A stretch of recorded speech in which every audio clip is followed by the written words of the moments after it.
Hi, எல்லாருக்கும் வணக்கம். கஷ்டப்படுற விவசாயிகளை தேடி போய் 10 டிராக்டர் கொடுக்குறேன்னு சொல்லியிருந்தோம்ல, இன்னிலேருந்து ஒரு வாரம் பயணம் ஆரம்பிச்சிருக்கோம். நம்மளுக்கு சோறு போடுற விவசாயிகளை கொஞ்சம் சந்தோஷப்படுத்தி பார்ப்போன்னு எல்லாம் போகிறோம். என்ன எல்லாம் போகிறோம்னு சொல்கிறேன்னு நினைக்கிறீங்களா? எஸ், என் பின்னாடி ஒரு படையே வந்துட்டு இருக்குங்க. 10 லாரி. அந்த லாரிக்குள்ள 10 டிராக்டர்.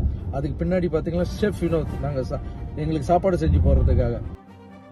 அதுக்கு பின்னாடி பார்த்தீங்கன்னா என்னுடைய ஸ்டூடெண்ட்ஸ் வந்துட்டு இருக்காங்க, நான் படிக்க வச்ச பசங்க எல்லாருமே. ஸோ எல்லாரும் கிராமத்துக்கு போய் டென்ட் போட்டு மரத்தடியில் சாப்பாடு, மரத்தடியில் தூக்கம்.